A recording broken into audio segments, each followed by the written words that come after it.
नमस्कार बच्चों, आपका स्वागत है हमारे YouTube चैनल आर्ट ज्ञान कला में।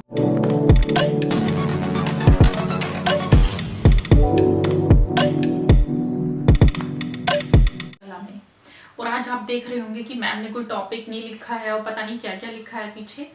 तो मैंने ये आप लोगों की ही डिमांड से, कुछ बच्चों ने मुझे कमेंट भी किया था कि मैम टॉपिक से रिलेटेड प्रश्न उत्तर भी करा दीजिए करिए, तो वही मैं आज यहाँ पर लाई हूँ। और कुछ बच्चों ने मैसेज भी किया व्हाट्सएप पे कि मैम प्रश्न उत्तर करा दीजिए, तो मैं वही आज आपके लिए लेकर आई हूँ। मैं चाह रही थी कि पहले मैं सारी गुफाएं खत्म कर दूं, उसके बाद प्रश्न उत्तर कराऊं, लेकिन आप लोगों की डिमांड है इसलिए मैं प्रश्न उत्तर लेकर आई हूँ। तो जो हमारे जोगीमारा से प्रश्न उत्तर हो चुके थे और अजंता के मैं प्रश्न उत्तर लेकर आई हूँ। सबसे जरूरी बात यह है कि देखिए बच्चों, नोटिफिकेशन भी आने ही वाला है, जल्दी ही आ जाएगा। और जैसे ही नोटिफिकेशन आएगा उसके बाद आपको ज्यादा समय नहीं मिल पाएगा तैयारी करने के लिए। तो जितनी भी तैयारी करनी है अभी आप कर लीजिए, पढ़ना अभी से शुरू कर दीजिए और ज्यादा से ज्यादा टाइम दीजिए। और इस तरह से पढ़िए कि आप लोगों को मतलब समय जितना ज्यादा देंगे और उसको रट्टा नहीं लगाकर दिमाग में थोड़ा सा समझकर पढ़िएगा। समझकर आप जितना पढ़ेंगे उतना ज्यादा अच्छा होगा। और जब नोटिफिकेशन आ जाएगा उसके बाद सिर्फ आप इतना समय छोड़िए अपने लिए कि उसमें सिर्फ रिवीजन कर सकें, क्योंकि जो बच्चा जितना से ज्यादा रिवीजन नोटिफिकेशन आने के बाद करेगा, समझ लो उसका सिलेक्शन पक्का है। उसे कोई नहीं रोक सकता जॉब लेने से, उसका सिलेक्शन लेने से कोई नहीं रोक सकता है, क्योंकि मेन चीज होती है रिवीजन। और वो रिवीजन ही आपको दिमाग में सेट होना चाहिए। आपके दिमाग में अगर वो सेट हो गया तभी आप एग्जाम में जल्दी से झट फट करके सारे प्रश्नों के उत्तर दे सकते हैं, सारे प्रश्नों के जवाब आपको आते होंगे, क्योंकि आप जितना पढ़ना था वो पहले पढ़ लिए, उसके बाद से रिवीजन बचता है। तो आज मैं आपको यहाँ पर कुछ प्रश्न उत्तर कराने वाली हूँ। तो देखिए, अजंता से रिलेटेड मैं आपके लिए कुछ प्रश्न लेकर आई हूँ, क्योंकि हमारे अजंता के टॉपिक के अभी प्रश्न उत्तर नहीं हुए थे, हमने जोगीमारा के करा दिए थे। अब मैं आपको टॉपिक वाइज थोड़ा सा पढ़ाकर चलूंगी, मतलब टॉपिक वाइज, जैसे टॉपिक के हिसाब से मैं आपको प्रश्न दूंगी। जैसे अभी हमने अजंता पढ़ाया, उसके बाद अजंता के प्रश्न, एलोरा पढ़ाया, एलोरा के प्रश्न। अब मैं आपको हर टॉपिक के बाद प्रश्न उत्तर कराया करूंगी। तो देखिए, सबसे पहले हम देखते हैं अजंता की गुफाओं से कहां से प्रश्न आ सकते हैं। तो दोस्तों, जो मैंने बुक बनाई है अपनी, मेरी जल्दी ही बुक आ जाएगी और आपके एग्जाम से पहले आ जाएगी, आपको उसका लाभ जरूर मिलेगा और उस बुक से बाहर कुछ भी नहीं जाएगा।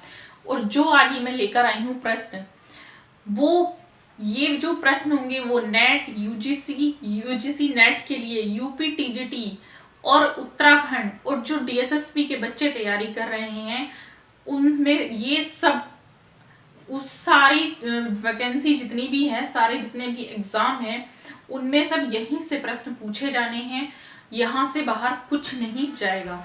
तो इसको यहाँ देखिए, मैं क्या क्या आपके लिए, कौन कौन से किस तरह से प्रश्न एग्जामिनर पूछ सकता है वो मैं आपके लिए लेकर आई हूँ। देखिए, सबसे पहले है अजंता की गुफाओं को सबसे पहले किसने देखा था। ये बहुत ही छोटा सा क्वेश्चन, नॉर्मली बहुत इजी सा क्वेश्चन मैं लाई हूँ, लेकिन कभी कभी क्या होता है, कुछ बच्चे, क्वेश्चन तो बहुत इजी होता है, आंसर भी इजी होता है, लेकिन उसी में घूम जाते हैं, क्योंकि कुछ बच्चों में ना इतना ज्यादा घबराहट रहती है, वो सोचते हैं कि हम भारी से भारी क्वेश्चन देखें, इजी क्वेश्चन तो आएंगे नहीं, जबकि एग्जाम में इजी ही क्वेश्चन आता है।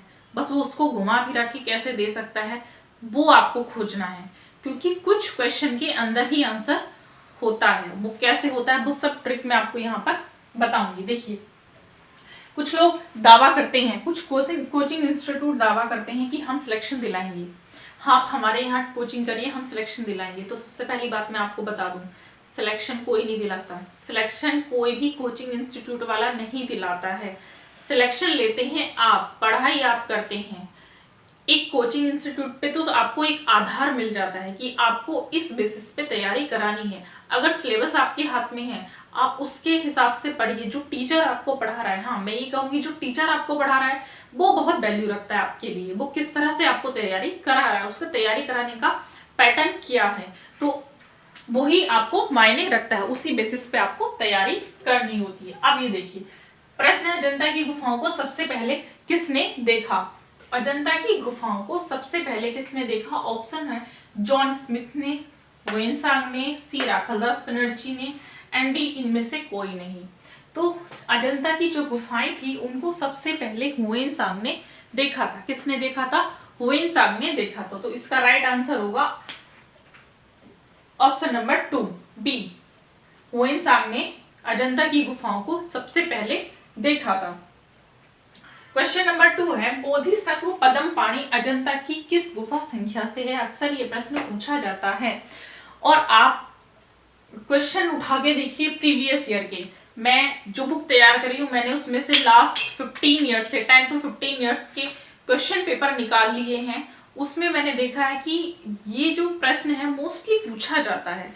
जैसे डीएसएसबी में तो मोस्टली पूछा गया है ये, और यूपी में भी पूछा जाता है, और यूजीसी स्पेशली यूजीसी में तो अजंता से बहुत सारे प्रश्न आते हैं। देखिए बोधिसत्व पद्मपाणि अजंता की किस गुफा संख्या में चित्रित है? तो गुफा संख्या 1 ऑप्शन दिया हुआ, गुफा संख्या 16, गुफा संख्या 11 या गुफा संख्या 20।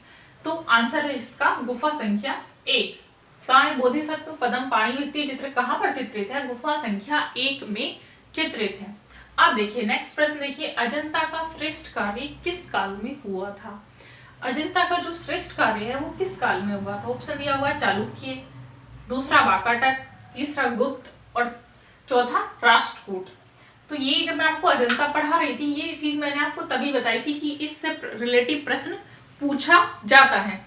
तो जो अजंता का जो इसका जो श्रेष्ठ कार्य है वो गुप्त काल के शासकों में हुआ था। कहीं कहीं पर इसका सातवाहन भी आंसर दिया होता है, लेकिन आपको सातवाहन पे टिक नहीं करना है। आपको कहाँ टिक करना है?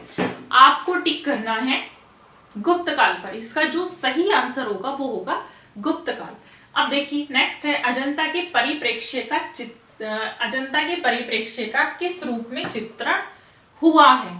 तो अजंता के परिप्रेक्ष्य का किस रूप में चित्रण हुआ है? वास्तविक, काल्पनिक, व्यवहारिक या इनमें से कोई नहीं। तो किस रूप में चित्रण हुआ है? काल्पनिक में हुआ है। ये देखिए इसका आंसर क्या होगा? अजंता का जो परिप्रेक्ष्य है वो काल्पनिक रूप में चित्रित हुआ है। नेक्स्ट है बुद्ध के जन्म के प्रतीक के रूप में किसे दर्शाया गया है? अजंता में जो चित्रण हुआ है वो बौद्ध धर्म पर ही सारी गुफाएं आधारित हैं। तो वो जो बुद्ध के जन्म के प्रतीक के रूप में जो चित्रण वहां पर किया गया है वो किसको दर्शाया गया है? तो ऑप्शन दिए हैं, फर्स्ट ऑप्शन है भैंसा, सेकंड है सफेद हाथी, थर्ड है घोड़ा एंड फोर्थ है स्तूप। तो बुद्ध के जन्म के रूप में प्रतीक के रूप में जो दर्शाया गया है वो है सफेद हाथी। इसका आंसर सही होगा बी, सफेद हाथी को दर्शाया गया है।